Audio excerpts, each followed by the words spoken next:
What's up, everybody? This is Urziel99, and today we're doing an in-depth look at the character sheet and its subsequent folders here on the side. There's a lot of information in here, and this is one of the biggest single areas of the Neocom, so it deserves its own video. Of course, the first first thing at the top, you'll see, of course, the character's name, of course, your image portrait, which you can change right here at any station. Just click character customization. You can also, in here, it'll take you back to the character creator. This is what allows you to, for example, add or remove any cosmetic clothes that you get for your character. And certain, in the past, we were allowed to resculpt for free when they changed certain parts of the Carbon engine. But you can also buy a resculpt certificate off the market if you want to change, say, the general body contours of your character. But this is the character I've had for quite some time. They gave some free Aurum out, and so I got a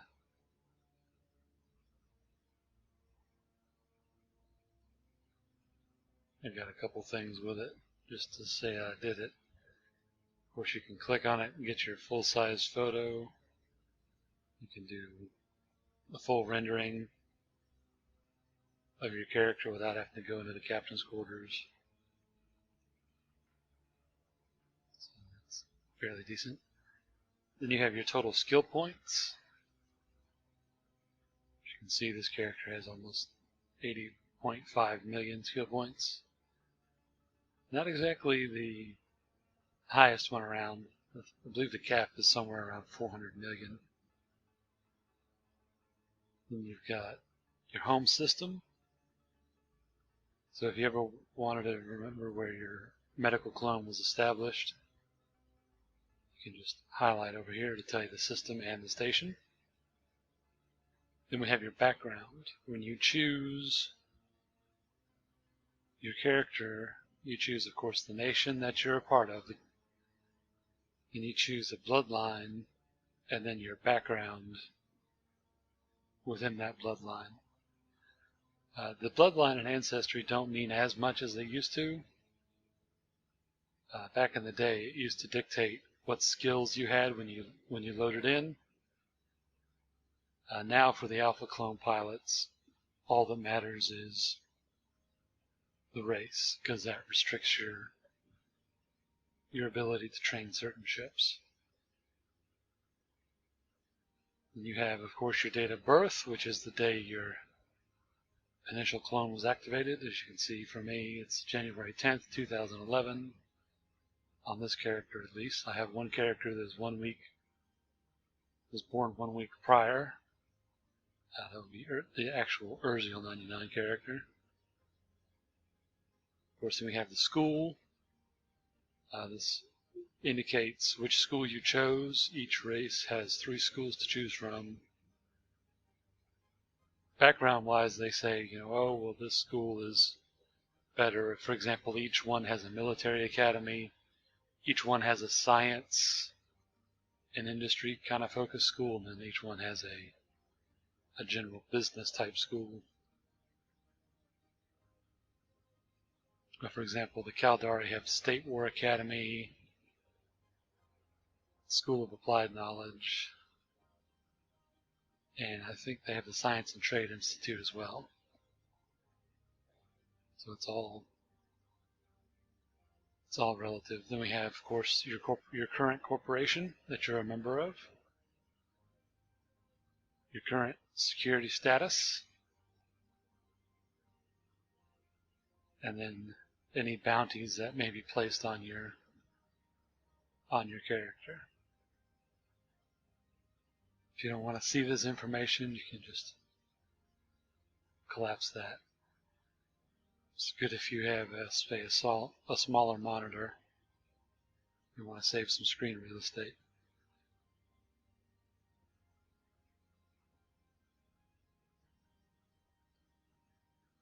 We have, of course, this is the skill list. You can see 312 skills currently injected, and it breaks it down into specific skill sets. Of course, everything in this skill set has to do with armor. And for example, armor repairs, armor layering. This actually makes your armor plates not slow you down as much. Good skill to have for armor ships. Let's see, repair systems for capital ships. I don't know why I still have that trained, but I do, just in case. Armor compensation. Now you won't be able to train these very high as an alpha player, but the higher the skill, obviously the more effective it is. So I'll take this for example. Skills are required to use certain items. You can see here in the required 4, you only need level 1 to use a lot of basic modules. And then it goes up from there. You get some Tech 2 at level 2. You get more and more.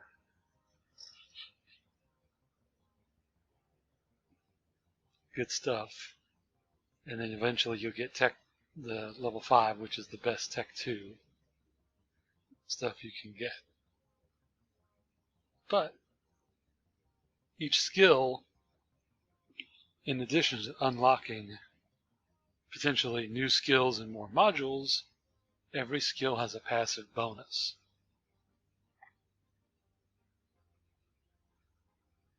In this example,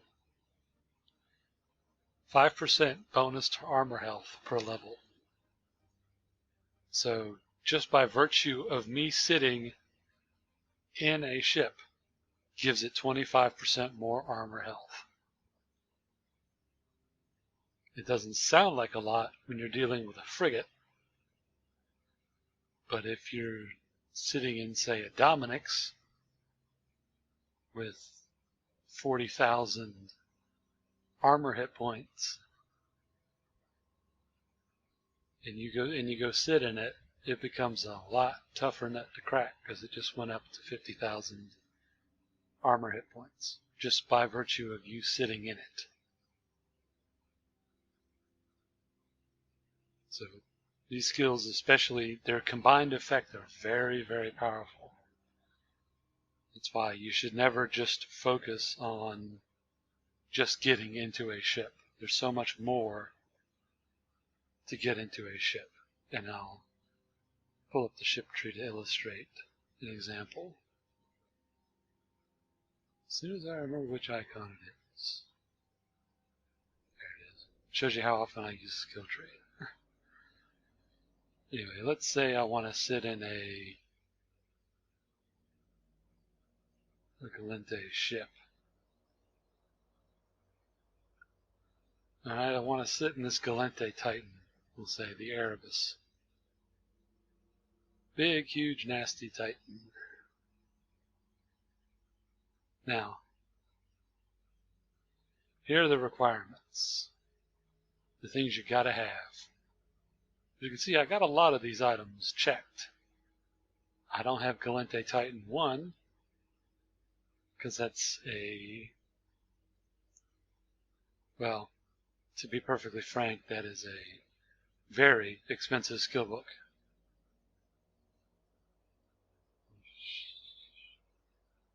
Yeah, 5.5 billion-esque just for the book to sit in the Titan. Then we have to train jump portal generation. Then you have to train, and you have to have capital ships level 5. So just the basics. This is just sitting in the ship. even from my advanced standpoint, is still 66 days. For a new player, it could be over a year. And this only gets you sitting in the ship. It doesn't get you any of the jump capability of the ship, because up until recently, ships like this one, especially this one, it's 14 kilometers long. It's too big to travel. It was too big to travel through the gate network.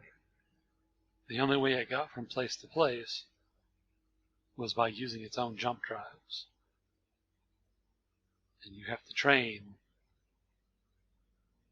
to use those and to get more range and fuel economy out of them. So that doesn't give you very efficient jumping. You get a little bit here for jump drive operation 5. That's just the tip of the iceberg when it comes to jumping. You have no weapons. You don't have the ability to fire the Doomsday weapon because it's not listed here. Because every Titan can use Doomsday material, Doomsday weaponry. But there's no Doomsday operation in here. So you get the idea. The game will tell you what you need to sit in a hull, but there's usually a vast network of support skills you also need to be able to effectively use a ship. And the bigger the ship, the more complex that network of skills gets.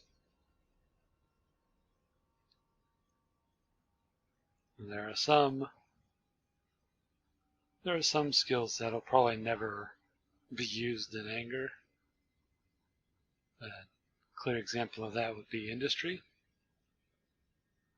You do have skill trees for the industry, for planetary interaction, for science, research, and development. As you can see, all my characters, of course, very high ranked in science and industry because that's primarily what they do.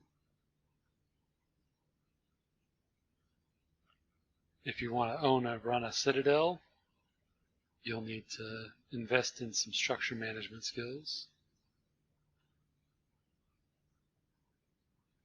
And if you want to run the market,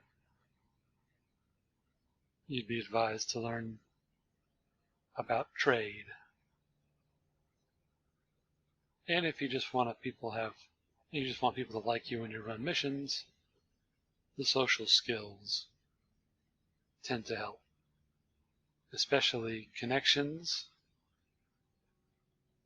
and diplomacy. If you do a lot of missions for people and get a lot of people mad at you, diplomacy. You can help turn around a negative standing.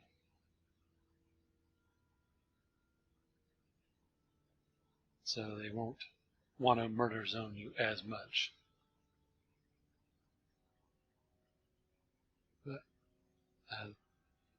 the next tab here we have certificates. This is a holdover from back in the day. You used to be able to earn certificates based on skill plans.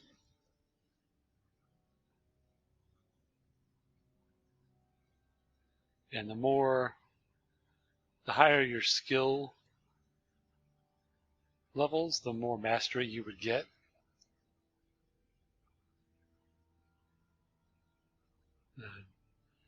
I had, I don't know if they still have it in the system, but there's actually a certificate for hull tanking, and it was the elite level certificate. You can see they got armor tanking. I got level 4 armor tanking. Because 5 is an almost impossible, is impractical and ideal for most people, because level 5 is obviously 5 in everything. There was also an old certificate called Core Competency, And I had that. That was one of those that you would want to get to elite because it was all of your sub-fitting skills, and it was a great way to get started as far as running a combat character. Let's see, but I got a pretty decent amount of certificates racked up. It's just another way to track your progress towards certain items. You can see I'm not the best in, say, electronic warfare, just because I don't fly a lot of electronic warfare ships. But that's okay. You can see I'm pretty high ranking in the industrial standings too. And that's not even my best character for production. But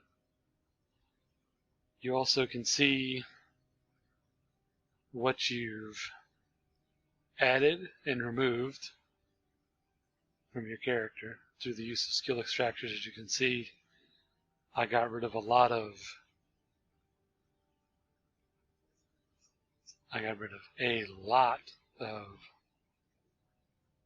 skill points in mining and such, especially when extractors came around.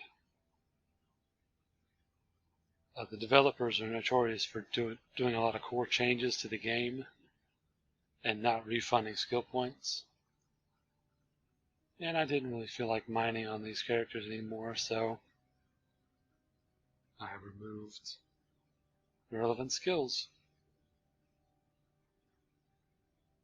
But you can always keep track of what you've added and what you've removed there in the history. We have decorations. Now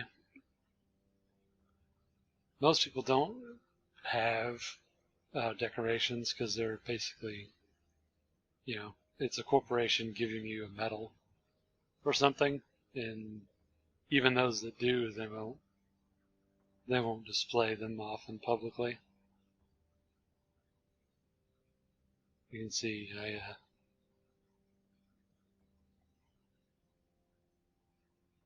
I can go into permissions and I can remove, I can choose to see that the one medal I have, I can either set them all private, public, or I can just resend the medal.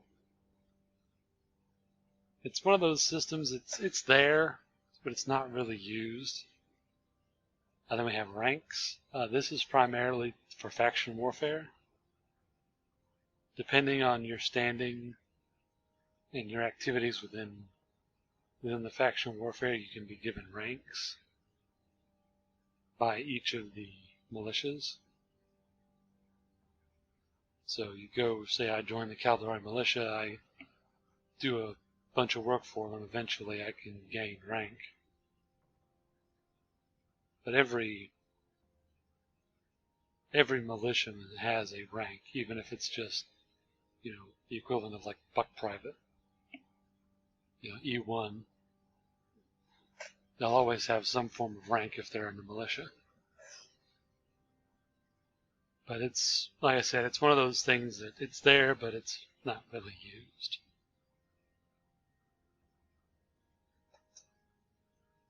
I'll show you. Let's see if I can dig up.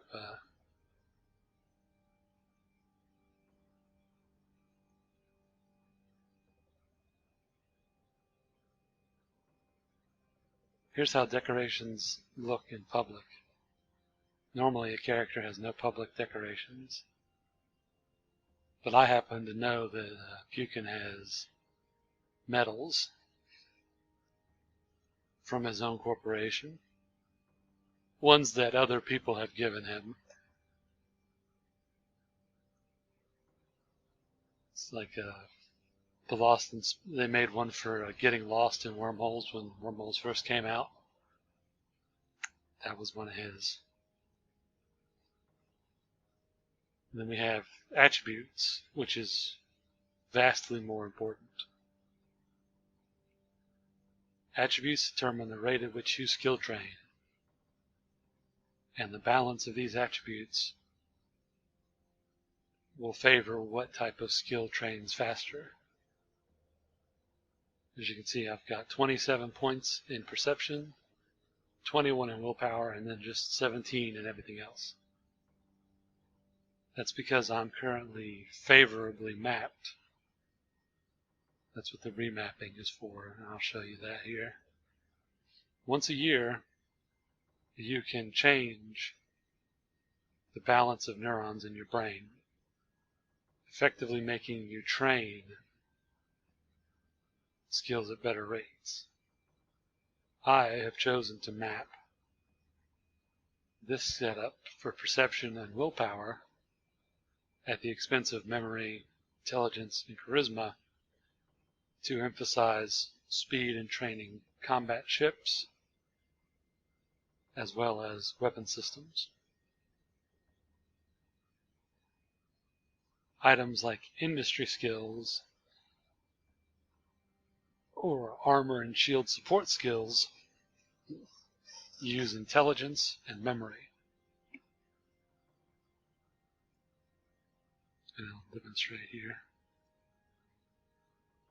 And certain items like here you see social, charisma is the primary attribute, not anything else. And that's the main way you can decide how you want to map your character. Normally, they come out of the barrel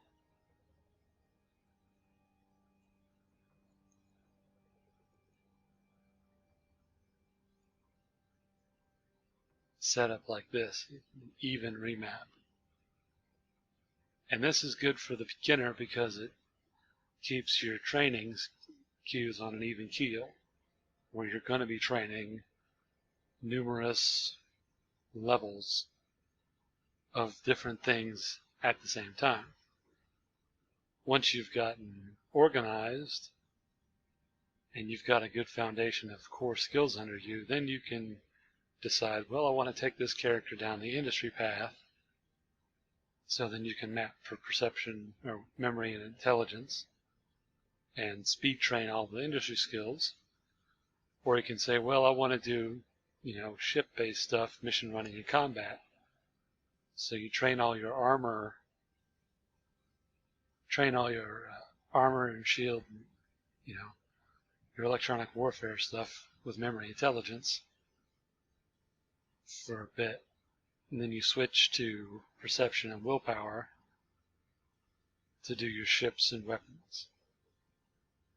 You get free remaps every year. As you can see, mine's coming up. In about 3 weeks, I'll get my next remap. But I also have 2 bonus remaps. And you get these 2 by virtue of starting. Sometimes CCP even gives out remap tokens during the holidays. So, something to keep in mind. I tend to guard these remaps pretty jealously on my characters. But most of my characters only exist for one purpose. And they become very specialized at it. A truly new player doesn't have that luxury, especially with the skills limitation of the alpha system.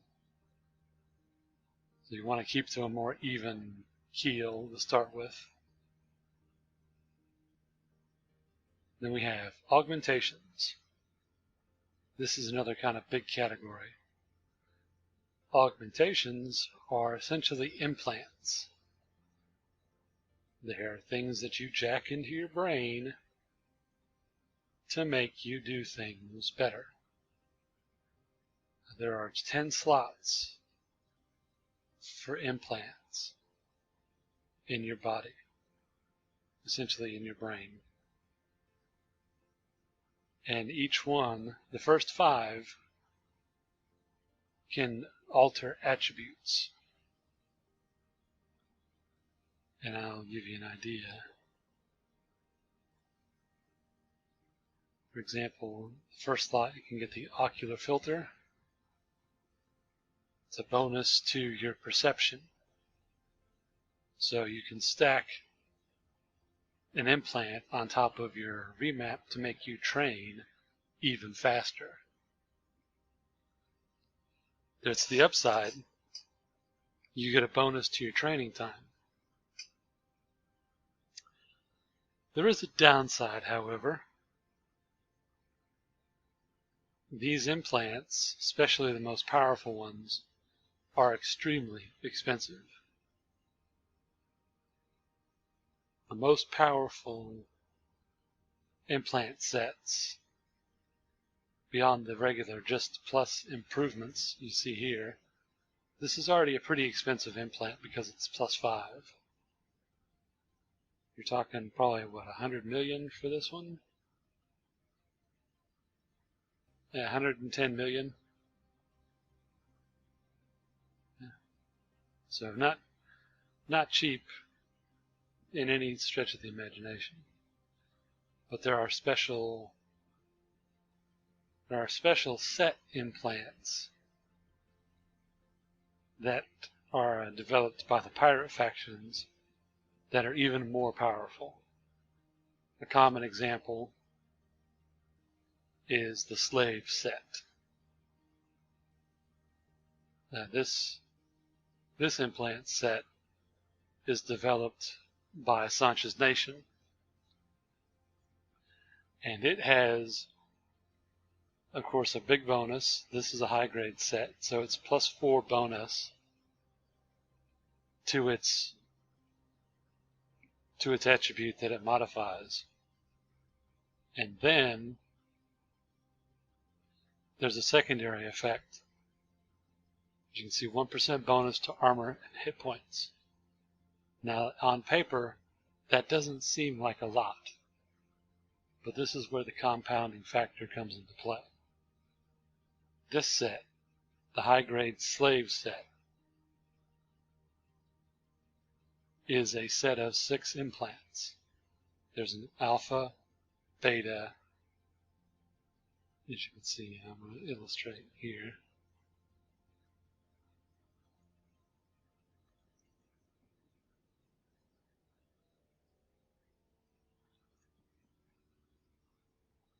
We can filter it out here. You see the alpha, beta, delta, epsilon, gamma, and omega.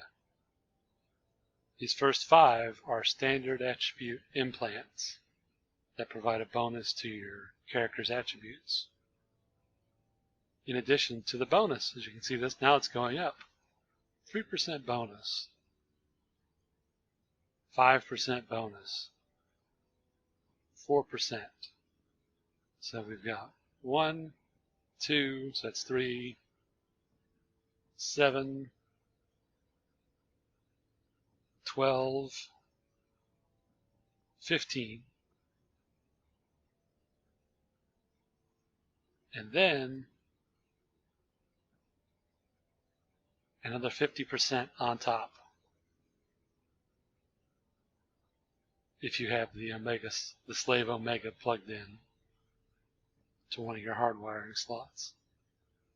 So overall, that's what, a 30–40% increase in armor health, in addition to other skills and abilities, just by virtue of having this set plugged in.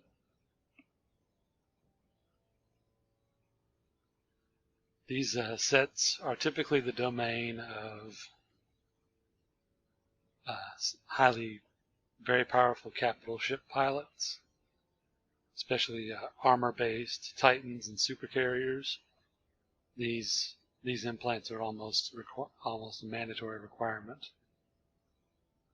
and the whole set could put you back anywhere from 3 to 4 billion-isk. But for all their benefits that all these various things give you, including the hardwires, which are specific, they're like implants, but they alter a certain aspect of your ship. Like, say, you can pick up a implant that as you can see here, adds a bonus to certain items, in this case a large projectile turrets. These implants tend to be very expensive, and if your capsule is destroyed and your clone dies, you lose all of these implants. They go bye-bye. So it's another thing to consider when you're assessing the value of what you're putting out in the field. If they pod you, you're going to be a very juicy pod kill mail for somebody. And it costs a lot of money to replace those things. So I would stick to the lower end of that market, especially if you plan on being in combat a lot. Don't use them at all. That's why this character doesn't have any implants. Because he has situations where he's in combat. And then we have boosters. Boosters are, well, they're like the chems of the EVE world, if you're familiar with games like Fallout.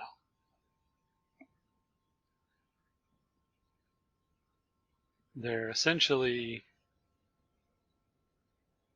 a drug that, when administered, alter the characteristics of your mind and thus affect your ship, because it is your mind controlling the ship. So there are several types of booster, and you can see that it's just the basic types here. You've got Blue Pill, Crash, Drop, Exile, Frentix, Mind Flood, Soothsayer, and X Instinct. There are also special drugs that have become more common as events have unfolded, but they tend to be very rare. Now, the drugs themselves come in various levels. You can see the synth boosters down here. They're the weakest of the bunch, but they have no side effects. And up until recently, they're fairly safe to travel. They were safe to travel with. They were considered legal by the empires.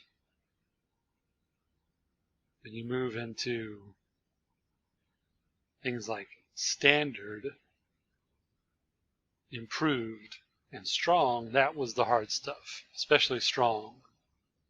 I mean, this is essentially like carrying around pure crack cocaine. Very powerful stuff. But up until recently, it was also completely and utterly illegal in high security space, and customs officers would take it from you. It also made hauling it very difficult because you can't put illegal items into courier packages for people to move. But they changed that recently, and there's no longer a legality tab here to indicate the item is illegal in certain places. So it's safe to transport. It does not, however, indicate that it is safe to use. The stronger boosters, like this Blue Pill booster, as you can see, the bonus is that it increases the regenerative capability of a local shield booster to replenish shield health, kind of like a shield repairer built onto your ship. But when you take it, there's a chance of a drawback.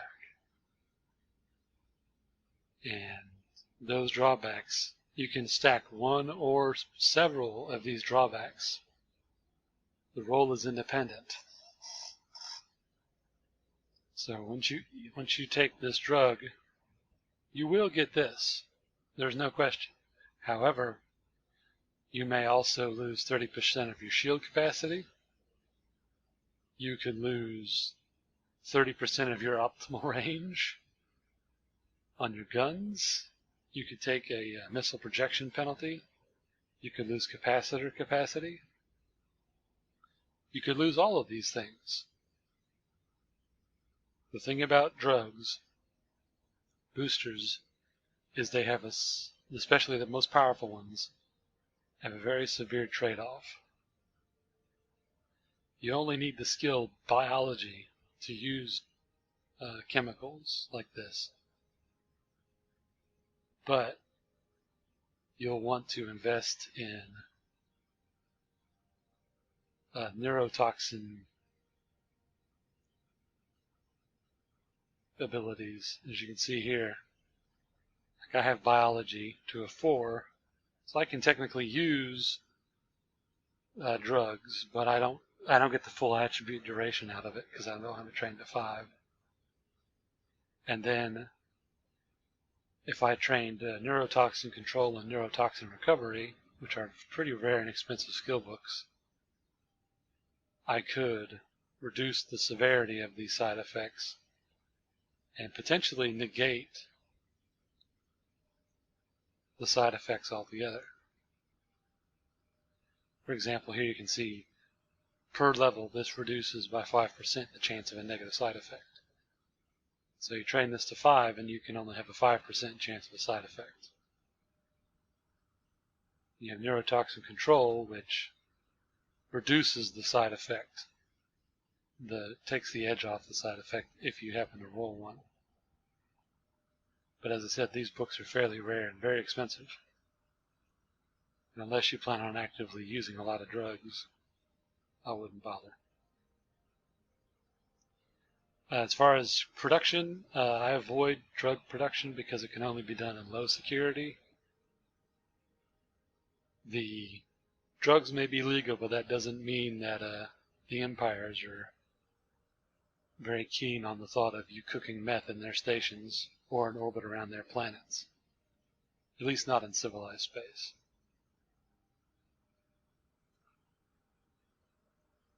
So that is that. We have jump clones. Yeah, this is an ability. If you have the Infomorph Psychology skill, you can train to store copies of yourself in locations all across the cluster that you visited. And you can see their location, the name of the station, and any implants the character might have. As you can see, I've got a lot of clones sitting in enemy territory, but I don't care. I'll do something with them eventually.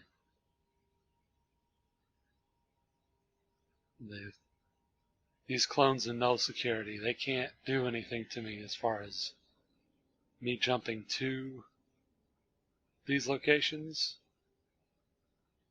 I won't be able to use many of the services at these locations, and I won't be able to undock without being if I undock, I won't be able to redock, but I can jump into these places and I can, for example, mess with their markets or any other random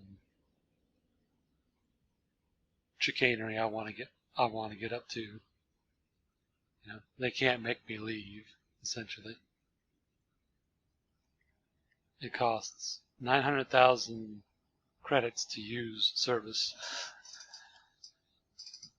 to move your mind from one location to another. And there is a cooldown timer associated with this. So that's something to be mindful of if you do it. It's not like a Hearthstone you can just use every hour and go wherever you want.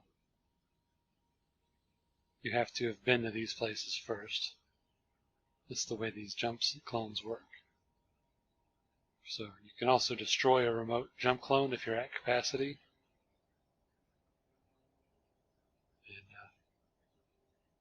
And it's more for advanced players. An alpha clone won't be able to really do it. But they're valuable if you need, once you've got them established and you need to jump from place to place in a hurry. Biography, we covered in the initial tutorial for the Neocom, pretty self-explanatory. Don't paste anything here you don't want other people to see, because they will see it. Employment history, this is your record that follows you for the rest of your life. No matter where you go in the game, this history will always follow you, which means that all that someone has to do if they want to get references is just show info on the corporations you were a part of, and they can just pull up the CEO. So I could shoot this dude a mail and say, hey, is this Uziel 99 guy legit? Of course, my own corporation's going to say that I'm legit because I have other characters that are a member of that corporation. But hey, we use it to check references.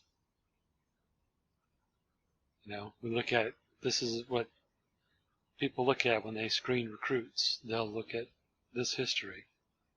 If they see you jumping around to a bunch of different corporations with really short time frames, they're going to get worried. And it's going to look bad for you. So keep that in mind if you join a player corporation. Of course, we have standings. We covered that. It's basically reputation with the NPC factions of New Eden. The higher the number, the more they like you. If they like you, they'll give you better rates for market orders and refining taxes and things of that sort. You have security status. Kill pirates to make it go up. Do bad things in high security to make it go down. If it goes down too low, the NPCs will openly attack you.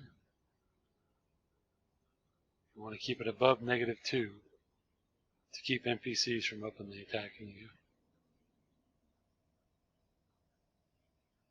If you get below -5, you become a criminal open season for all, which means anybody anywhere can shoot you anytime in high security space. Low security, people aren't going to really care. In null security, security status can only go up, it cannot go down. They like that you kill the space pirates and lull the space, but they don't track combat in null security. Of course, we have kill rights. Ideally, you won't have any kill rights. If someone does blow you up in high sec without proper provocation, like say a duel or being part of a sanctioned war, it will generate a kill right that you can give, that either you can use yourself or you can sell to other people. We covered the combat log, and then we covered the pilot's license and the skins. Now the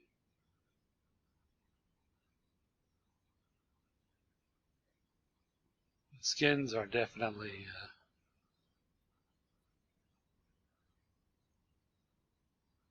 interesting to some people. Like, you can change the color scheme of this ship and just change its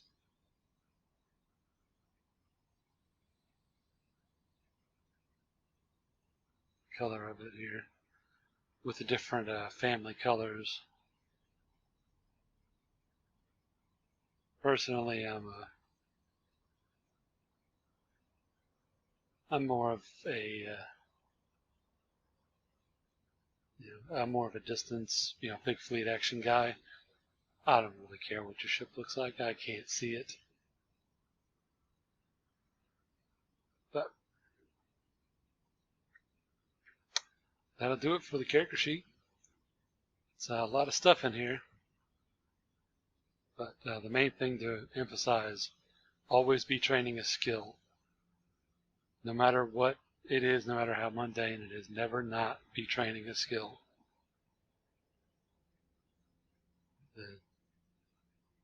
Even when you're offline, these skill points add up. And they don't seem like a lot when you get started, but every skill provides some benefit. That'll do it for this episode. I'm Immersion99, and I'll see you next time.